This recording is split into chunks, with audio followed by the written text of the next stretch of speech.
बहुत समय पहले की बात है। एक महाज्ञानी पंडित हिमालय की पहाड़ियों में कहीं रहते थे। लोगों के बीच रहकर वह थक चुके थे और अब ईश्वर भक्ति करते हुए एक सादा जीवन व्यतीत करना चाहते थे।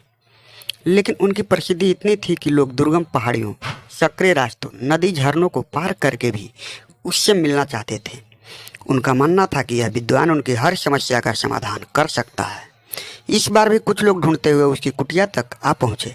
पंडित जी ने उन्हें इंतजार करने के लिए कहा।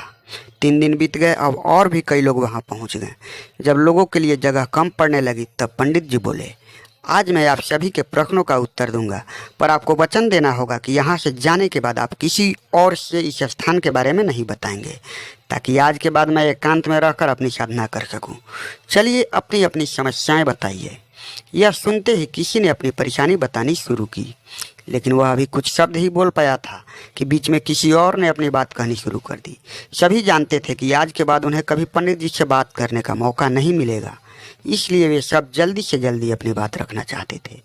कुछ ही देर में वहां का दृश्य मछली बाजार जैसा हो गया और अंततः पंडित जी को चीख कर बोलना पड़ा, कृपया शांत हो जाइए, अपनी अपनी समस्या एक पर्चे पे लिखकर मुझे दीजिए। सभी ने अपनी अपनी समस्याएं लिखकर आगे बढ़ा दी। पंडित जी ने सारे पर्चे लिए और उन्हें एक टोकरी में डालकर मिला दिए और बोले, इस टोकरी को एक दूसरे को पास कीजिए। हर व्यक्ति एक पर्ची उठाएगा और उसे पढ़ेगा। उसके बाद उसे निर्णय लेना होगा कि क्या वो अपनी समस्या को इस समस्या से बदलना चाहता है। हर व्यक्ति एक पर्चा उठाता, उसे पढ़ता और सहमसा जाता।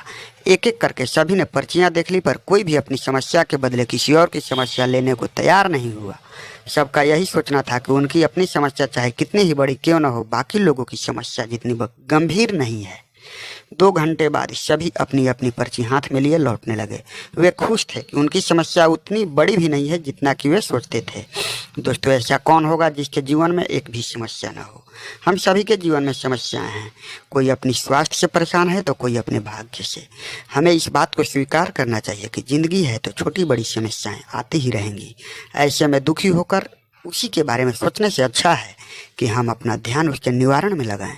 हमें लगता है कि सबसे बड़ी समस्या हमारा ही है, पर यकीन जानिए इस दुनिया में लोगों के पास इतनी बड़ी बड़ी समस्याएं हैं कि हमारी तो उनके सामने कुछ भी नहीं है। इसलिए ईश्वर ने जो भी दिया है उसके लिए ईश्वर को धन्यवाद कहिए और एक खुशहाल जीवन जीने का प्रयास करिए। धन्यवाद। कृपया लाइक और सब्सक्राइब जरूर कीजिए।